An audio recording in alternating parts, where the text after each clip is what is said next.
Граѓаните неретко се принудени да талкаат од институција до институција за еден обичен документ. Администрацијата, вклучувајќи и онаа во локалната власт, би требало да се стреми кон обезбедување услуги според потребите на граѓаните. Истите да ги обезбедува на квалитетен и ефикасен начин. Незадоволен од локалната администрација и ресорниот министер. Тоа го прифатили. Има луѓе што не работат како што. Ни доволно и како што треба, па вие го компензираат нивното.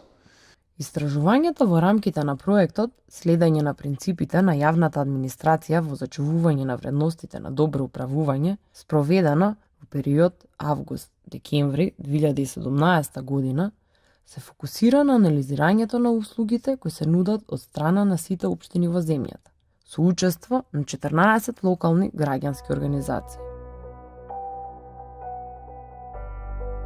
Екипата на СКУП замина во Куманово, кај еден од регрантистите на ова истражување.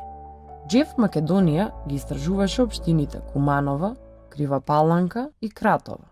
Во општина Куманова, кај што јас живеам, граѓаните се жалат дека понекогаш се испраќани во повеќе институции за да добијат една услуга, се испратени од една во друга институција за да изведат повеќе документи.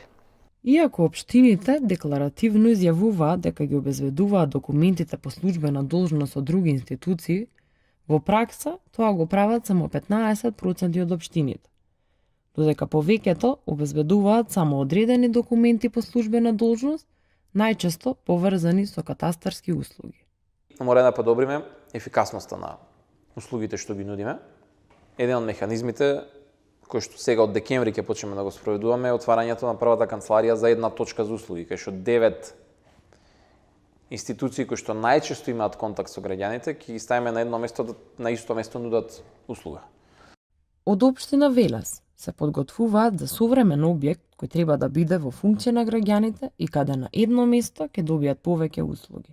Сакаме да направиме еден современ центар за услуги на граѓаните или граѓански сервис центар по примерот на фронт офис и бек офис, значи предна и задна канцеларија, за да може граѓаните на едно место да ги добијат сите услуги, без оглед дали услугите ги добиваат од органите на локалната власт или од органите на централната власт. Да може на едно место да дојдат граѓаните да извадат извод од матична книга на родени, умрени, венчани, лична карта, возачка дозвола, сообраќајна дозвола, пасош, имотен лист, да си платат данок, дозвола за оружје и дури да има шалтер на македонски пошти за да може тука да си го регулираат плаќањето, а не сега да одат од еден шалтер на друг шалтер, затоа што државните институции се распрскани на многу места во градот.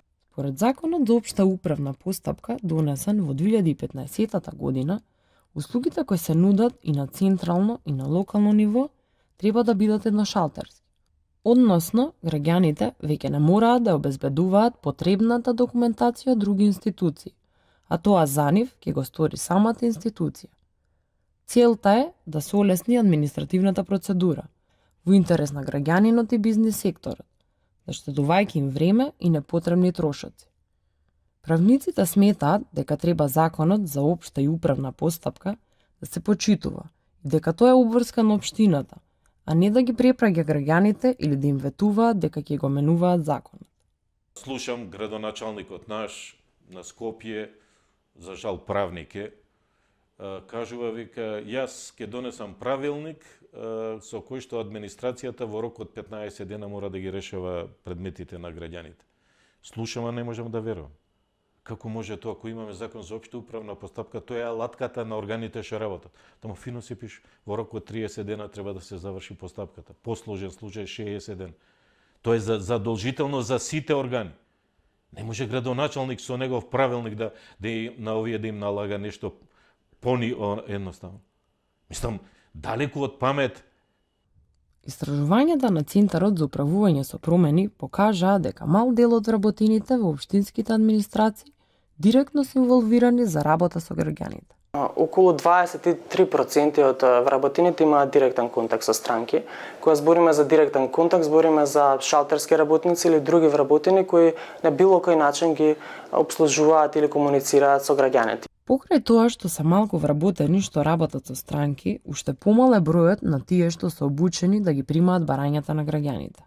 Само половина од од овие вработени кои имаат директен контакт со странки поминале било каква обука за испорака на услуги, за квалитетни услуги, за комуникација со странки и така натаму.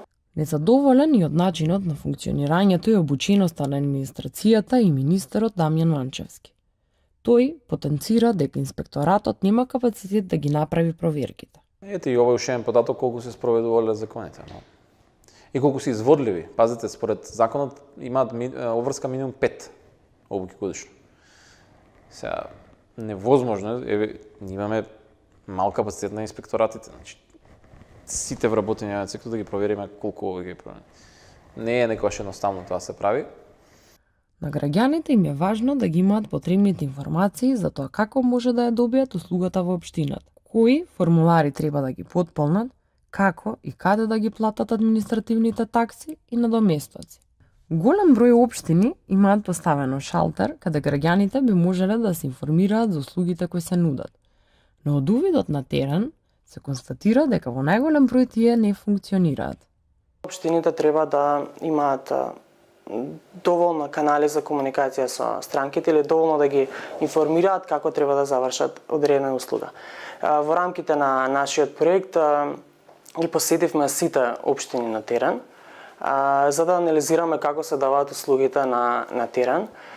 Податоците покажаа дека во просториите на општините само 17% од општините објавуваат на видно место упатства како да се добијат услугите. Само 28% од општините имаат објавени информации како да се платат административните такси и надоместоци и 25% имаат испечатено формулари или се достапни формуларите на лице место.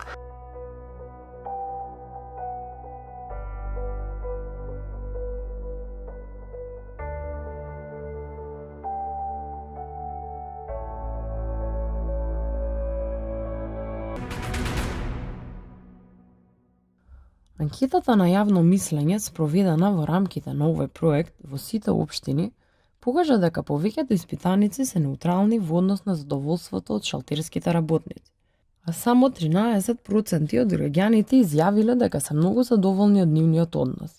За градоначалникот на Велес, дел од причините лежат и во финансиите на општините. Состојбите се драматични, би рекол дури и алармантни. Општините ни оддалеку немаат доволно финансиски средства за со успех да ги извршуваат законски доверените надлежности и да дадат квалитетни услуги за граѓаните. Очекувам во наредниот период многу повеќе да се работи на планот на фискалната децентрализација. Во моментов фискалната децентрализација е тесно грло. Како што реков, Македонија важи за една од фискално најцентрализираните држави во Европа. Се уште е премногу мал колачот од вкупната јавна потрошувачка или од бруто домашниот производ, што се троши на локално ниво, наспроти колачот што се троши на државно ниво. Па од вкупната јавна потрошувачка, колку што ги помнам податоците, во Македонија негде се движи помеѓу 5 до 6%, а во Европската Унија е негде над 12%, зависи од држава во држава што се влегува во тие компаративни показатели.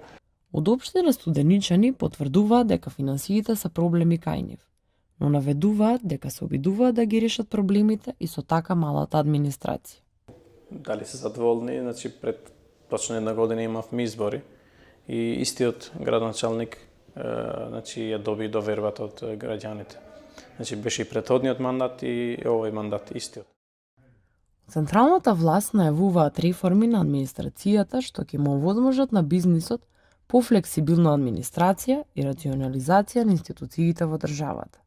Бенефитот за државата ќе биде дека ќе плаќа помалце пари за плати, за фирмите ќе добијат поевтина работна сила затоа што сега ќе добиваат одредени субвенции за платите на овие луѓе. За овие луѓе нема да им виси работното место, нема да останат без работа и дури ќе се најдат многу поискористени, можам да кажам, па исполнети во работата во реалниот сектор. Со ваквите гледишта не се согласуваат експертите за локална самоуправа. Стана мода во нашава држава, правиме реформи без да отпуштаме. Ја тоа не сум го видел и можда некој Нобелова награда во Македонија ќе доби за тоа да се направи. Англија 80-тите години Тачер ја направи таа вистинска реформа, Америка ја направи, еве Германија сите ги направија реформите на јавната администрација, ама болни беа. Имаше доста отпуштење. Еве на соседна Србија направи, отпушти 35.000 луѓе од јавната администрација. Ние кај нас сакаме да ја смалиме администрацијата, а ниеден да не отпуштиме од работа, наводно ќе им ги понудиме на приватниот сектор. Приватен сектор да ви земе административец, да му седи по цел ден кафе да пие, да не работи. Па кој е будала приватњак да го прими? Општините треба да ги реформираат услугите кои се нудат на шалтерите. Во времето на развој и ширење на употреба на компјутери и интернет. Општините треба да вложат и во обезбедувањето електронски услуги, како алтернатива на физичките. Добиените податоци покажуваат дека општините многу малку нудат услуги по електронски пат. Тоа пред се ограничува на услуги организирани од централни државни институции кои управуваат со унифицирани електронски системи, како на пример електронските одобренија за градба од Министерството за транспорт и врски.